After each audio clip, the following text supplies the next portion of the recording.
दोस्तों नमस्कार, आप सभी का मेरे इस वीडियो में हार्दिक स्वागत है। दोस्तों कल चुनाव आयोग ने बंगाल में चुनाव की घोषणा कर दी। दोस्तों इसके साथ मैं आपको बताना चाहूँगा कि देश के 5 अन्य राज्यों में भी चुनाव की घोषणा की गई। इसके साथ ही दोस्तों सभी पार्टियाँ अपने अपने राजनीतिक दांव चलने शुरू कर चुकी है। दोस्तों यहाँ पर अगर बात की जाए तो ममता बनर्जी जो तृणमूल कांग्रेस की सबसे बड़ा चेहरा है इस वक्त। और दोस्तों तृणमूल कांग्रेस ने इस वक्त जो नारा दिया है, मैं आपको बताना चाहूँगा कि बंगाल की बेटी ममता बनर्जी को कहा है दोस्तों। और इसके अलावा इसके काट के तौर पर यहाँ पर मैं आपको बताना चाहूँगा दोस्तों, भाजपा ने भी अपनी जो महिला ब्रिगेड है उसको मैदान में उतारा।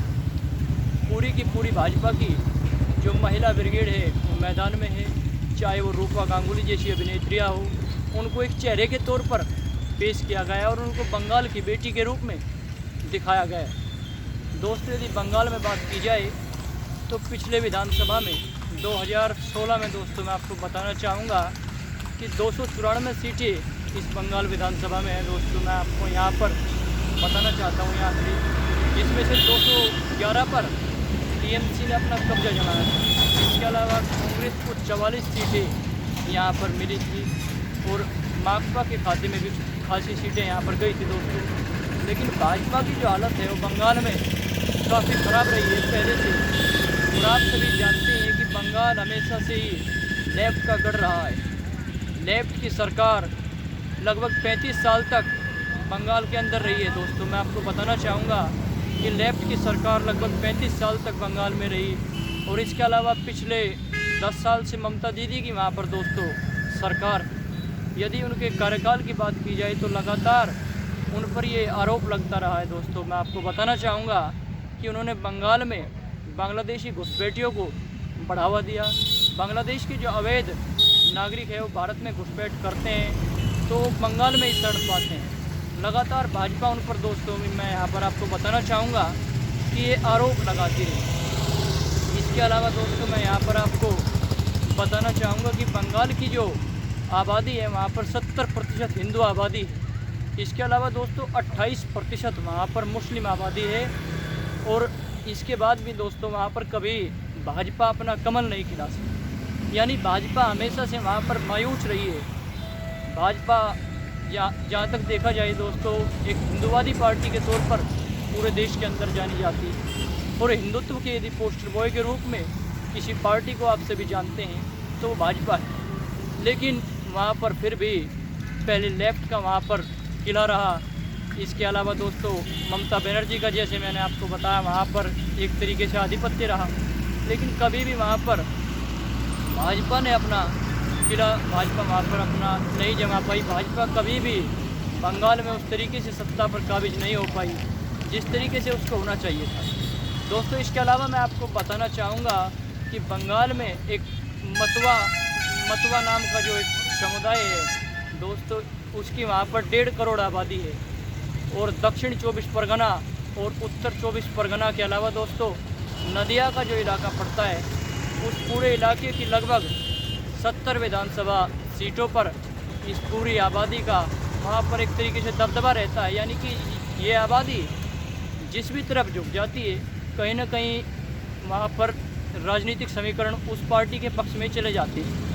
और ख़ास तौर पर ममता बनर्जी ने हमेशा से ही इसे साधने का प्रयास किया है। लेकिन इस बार एक अलग ही किस्म की राजनीति बंगाल के अंदर देखने को मिल रही है। लगातार देश के गृह मंत्री अमित शाह हो या तमाम भाजपा के बड़े नेता हो, वो लगातार इस प्रयास में लगे हुए हैं कि जो मतवा समुदाय है वहाँ का, उसे किसी तरीके से अपने पक्ष में किया जाए, किसी तरीके से उन वोटों को अपने पक्ष में किया जाए। वहाँ पर खाना खाया जा रहा है, तमाम ऐसे वादे किए जा रहे हैं, राष्ट्रवाद का वहाँ पर जिक्र किया जा रहा है जिससे कि उस पूरे वोट बैंक को अपने पाले में किया जा सके। और दोस्तों राजनीति भारत में वास्तव में वोट बैंक की राजनीति काफ़ी खतरनाक राजनीति, जिसमें एक वोटर एक राजनीति का ही दोस्तों एक ऐसा खिलौना बन करके नेता उससे खेलते हैं, उस खिलौने से जो चुनाव के बाद नेताओं के याद नहीं आता।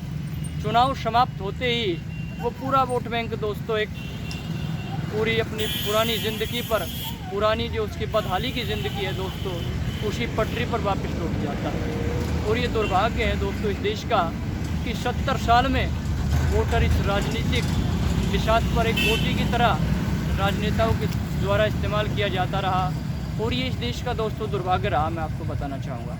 इसके अलावा दोस्तों यहाँ पर सीएए और एनआरसी जैसे मुद्दे भी काफ़ी छाए रहने की यहाँ पर उम्मीद जताई जा रही है। सीएए के नाम पर देश के गृह मंत्री अमित शाह लगातार बंगाल के नागरिकों को ये भरोसा दिला रहे हैं कि उनकी नागरिकता नहीं जाएगी। बंगाल में यहाँ पर नागरिकता देने का यहाँ पर जिक्र कर रहे हैं, मैं यहाँ पर बताना चाहूँगा दोस्तों अमित शाह। और वहीं पर अगर तृणमूल कांग्रेस की बात की जाए तो ममता दीदी के लगातार इस पर बयानबाजी ममता दीदी कर रही है। लगातार ये कह रही है ममता दीदी कि बंगाल को अमित शाह एक तरीके से बर्बाद करने पर तुले हुए हैं।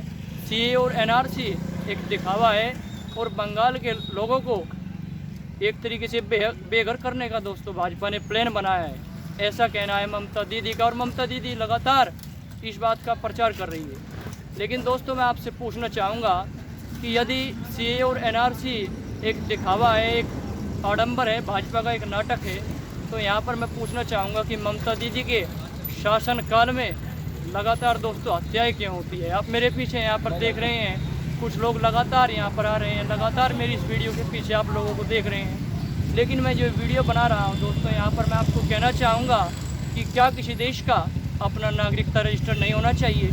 क्या देश के अंदर सीए और एनआरसी होना कोई गुनाह है? क्या घुसपैठियों का देश से बाहर जाना कोई अपराध है?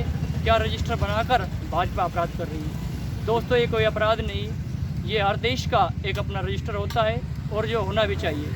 अब दोस्तों रही बात विकास की, विकास और यहाँ पर चुनाव जो हमारे देश में हमेशा से दोस्तों होता है, पार्टियाँ लगातार लंबी लंबी घोषणाएं करती है। लगातार ये जिक्र किया जाता है कि अगर मेरी सरकार बनेगी तो मैं जनता के लिए ये कर दूंगा, मैं जनता के लिए वो कर दूंगा।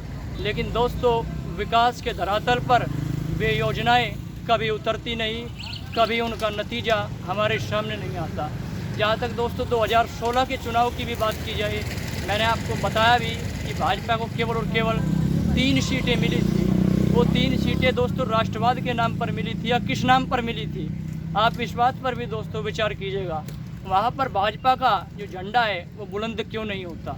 आखिर ऐसी क्या वजह है कि भाजपा का हिंदुत्व का जो पोस्टर कार्ड है वो ममता दीदी के किले में वहाँ पर ढह जाता है? तो दोस्तों देखना ये होगा कि चुनावी बिगुल बच चुका है। राजनेता किस तरह की राजनीतिक गोटियों का इस्तेमाल करके बंगाल के चुनाव में कमल खिलता है, या फिर ममता दीदी इस बार फिर से बाजी मार जाती है। नमस्कार दोस्तों, मेरे इस